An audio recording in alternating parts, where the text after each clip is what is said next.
হবিগঞ্জ থেকে সে টাঙ্গাইলে এসেছে। এই টাঙ্গাইলে তার পেশা বটি দাঁড় করা এবং বিভিন্ন মহল্লায় ঘুরে ফিরে তার এই অর্জন। সামনে ঈদের সময় মানুষ বিভিন্নভাবে ব্যতিব্যস্ত তাদের ঈদের কেনাকাটা নিয়ে। আর এই শ্রেণীর মানুষগুলো আছে তাদের জীবন এবং জীবিকার সন্ধানে, বিভিন্নভাবে তারা জীবন এবং জীবিকার সন্ধানে বিভিন্ন অঞ্চলে ওনারা সময় ব্যয় করতেছেন। কোথাও পাচ্ছেন না। আমি এখন যে লোকটির সাথে আপনাদেরকে পরিচয় করে দিব, তাকে আমি, ভাই আপনার নামটা কি? হ্যাঁ, মুজিবুর রহমান।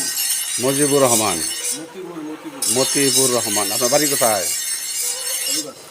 আপনি টাঙ্গাইলে থাকেন কোথায়? কোদালে থাকেন? আচ্ছা আচ্ছা। আপনার বাচ্চা কাচ্চা কয়জন? 4জন। কি ছেলে না মেয়ে?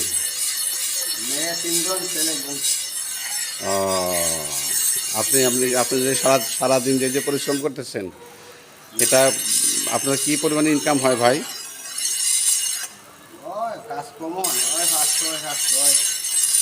আচ্ছা আচ্ছা।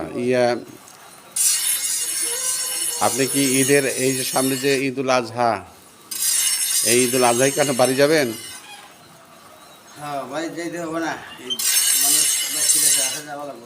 আপনি কিভাবে বাড়িতে যাবেন? আপনি কি টাঙ্গাইলে কি একাই থাকেন না আপনার পরিবার সহ থাকে? আরও লোকজন আছে। তারা কি এই কাজই করে? আসলে পৃথিবীতে একমাত্র মানুষ তার কর্ম এবং অর্জন দিয়ে তাকে জীবন এবং জীবিকা নির্বাহ করতে হয়। আপনি যদি মনে করেন যে আমি না থাকলে হয়তোবা এই পৃথিবী চলবে না, কথাটা ভুল। আপনি চেয়ে দেখুন, আপনার পাশেই দেয়ালের সাথে যে ছবিগুলো আছে, ছবিগুলোর পাশে দাঁড়ালেই চেয়ে দেখলে আপনি বুঝতে পারবেন, আপনি আমার এই প্রশ্নের উত্তর আপনি পেয়ে যাবেন। কারণ আপনি জানেন না, আপনি একমাত্র ব্যক্তি। আমরা অন্যের মাধ্যমে এই পৃথিবীতে এসেছি। আমাদের বাবা মা আমাদেরকে এনেছেন। আমাদের লেখাপড়া সেও অন্যজনের, আমাদের নাম সেও অন্যজন দিয়েছেন, আমাদের পরিচিতি সেও অন্যজনের মাধ্যমেই, এবং আমাদের যে রোজগার সেও অন্যজনের পয়সায় এই রোজগার হয়। তাহলে আপনার এবং আমার এই অহংকার কিসের? আপনি একমাত্র এই পৃথিবীতে মানুষই পরিশ্রম করে। 84 লক্ষ প্রাণীর বসবাস এই পৃথিবীতে, কেউই অনাহারে থাকেন না।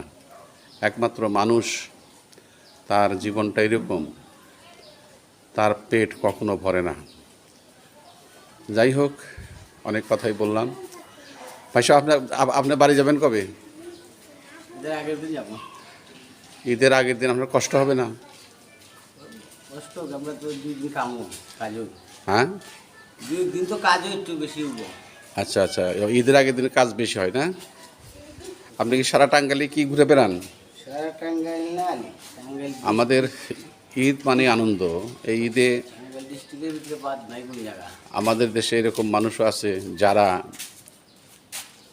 তাদের কেনাকাটা বিদেশ থেকে করেন।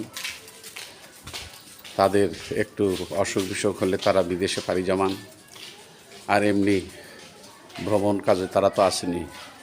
তো আমি সেই জন্য বলবো যে ঈদ মানে আনন্দ, ঈদ মানে একে অপরের সাথে সহমর্মিতা প্রকাশ করা।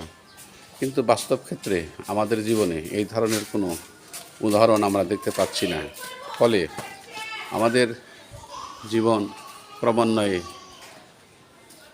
আমরা আমাদের নিজেদের থেকে অনেক পিছিয়ে পড়েছি।